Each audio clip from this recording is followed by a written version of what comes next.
if the president is going to be both impeached and removed from office for the first time in American history, there's going to have to be some kind of cratering of his Republican support. It was that cratering of Republican support that, of course, led to Richard Nixon's resignation when Republican lawmakers marched up to the White House, told him he lost his support and he was going to get removed. But the thing is that a lot has changed since 1974. I mean, perhaps more than anything else, the structural polarization of the electorate. And also the fact that an alternate media environment exists for conservatives. One that Fox News' own Geraldo Rivera explains could have kept Nixon in office had it been around in 1974. You know, if it wasn't your show, Sean, they would destroy him absolutely. You're the difference between Donald J. Trump and Richard Nixon. In Nixon's case, if he had someone that stuck up for him, he wouldn't have been, motivated to cover up that burglary. Could cut both ways. Here to talk about that now, Philippe Reines, who spent decades in the trenches of political combat as an advisor to Hillary Clinton, both in her campaigns at the State Department. Maya Wiley, professor at New School, former assistant U.S. attorney and an MSNBC legal analyst who's been following impeachment closely, and Evan Siegfried, a Republican strategist who wrote a book about the generational differences within the Republican electorate and what it means for the future of the party. Good to have you guys here. Thank you. So I feel like, we only have these two. We've got three precedents, right? We got Andrew Johnson during Reconstruction, very different time, very different era. We've got Nixon, we've got Clinton. And I feel like we keep pointing back to Nixon, particularly because this feels more like Watergate than the Clinton impeachment.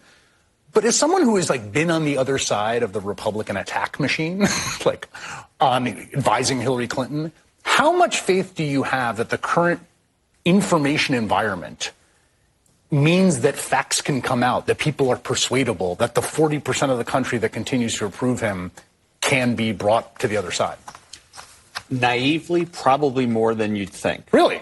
Really. I am surprised by that answer. Because not to a point where this number of 18% is going to go to 80 or 100%. Right. But if you look back at the last 2.5 years, when facts have been entered into the public debate, whether it was the Mueller indictments, whether it was the Don Jr. phone call, so whether it was the media, whether it was a formal investigation, whether it's what's happening now, the needle has moved. There's a reason why the numbers are going up, despite the fact that there hasn't been a single hearing. And I actually go forward a little bit because, look, he's going to be impeached. That is a foregone conclusion. He is unlikely to be removed. But what is hopeful is that balance will be restored come November 4th, the day after the election, which is barely a year from now. Because what hopefully will happen is that the Republican senators in particular will pay a steep price for politicizing it, in which case it is possible the next time we need this, it won't be taken as trivially. And the problem with 98 is that basically the Republicans neutered impeachment. Because they did it in a lame duck because session. They did it, and we've been afraid to use it for the last 2 years. Democrats go, look what happened in 98, look what happened in 98. The flip side of that I can see, since you say that is, imagine a precedent in which impeachment becomes routine and is essentially just a no confidence vote, that as long as you hold together your caucus and don't get a 2/3 majority in the Senate, everyone goes, right? Like, the more that we see partisan polarization do its battle between the two parties in oscillation, and I would say Republicans have exacerbated this more than Democrats. You can imagine a scenario in which, I can see Republicans getting ready to impeach the next Democratic president from the first day.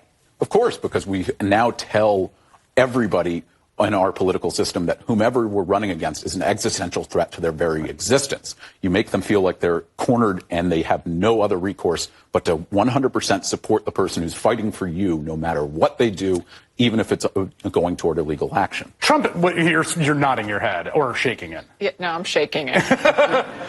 I'm disagreeing, and not because it's not because I don't think the danger's there, but what we've seen in the polls over the past two years is people, including Democrats, being very reticent about impeachment. So it's not that suddenly people were jumping on yes, we just don't like Donald Trump, let's impeach him. Even Democrats were saying, no. What really changed here is that we had a simple story. The facts have become clearer and clearer, and all the witnesses have been corroborating some very important scary facts that go to the heart of national security. I mean, look, in Chris, we'd addition be to our sitting here laws. either way talking about impeachment. If Hillary Clinton were president, the Republicans would not be debating. They'd be impeaching her for email, for Benghazi, for just being Hillary Clinton. And that's an abuse. Wait a second, but it's important you made that point because But she wouldn't be removed. And there's a reason why the bar is so high. My point about that, you're thinking about that, which was the thinking, I think, of people who supported Bill Clinton in '98, which is they want the guy gone anyway. This is what they found. That's exactly what Republicans tell themselves, right? I mean, I'm not saying the facts are the same, but what I am saying is the cast of mind here of Republicans, right? They're telling themselves the facts don't matter because they wanted this guy gone anyway. It's called delusion. It's not Well, I mean, this assumes they're paying no price. I mean, this goes back to Philippe's earlier point, which is, I mean, that holds if there's no cost. In other words, politically, right? Because at the end of the day, this is a political calculus for the folks who are going to levy votes. That's why we're all talking about polls. We're not talking about the rule of law. We're talking about polls. Well, let me ask you this then. It was interesting to me. So only no Republicans voted for the inquiry, right? And Republicans pointed out, they said the last few times it was a bipartisan vote. This time, of course, Amash was a Republican, and coming out for the inquiry rendered him anathema. So it's a little circular logic to say that he's not a Republican.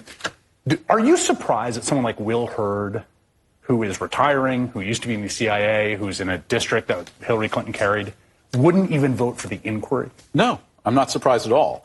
In the Republican Party right now, if you cross Donald Trump, that's career suicide. And Will Hurd might have a future in politics. And for him to go and not knowing what the Republican Party is going to be like in 4 or 8 years and really gamble like that would be absolutely Also, what's the point? I mean, if you're Will Hurd and you voted yes yesterday, you'd have Donald Trump tweeting about you. You'd have the Republican leadership yapping at you. Okay, but let me just he can still vote a Let me month ask from about now. the former, though, because people say this all the time on the Hill.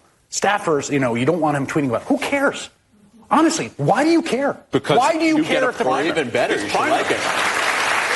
But Will Hurd's retiring.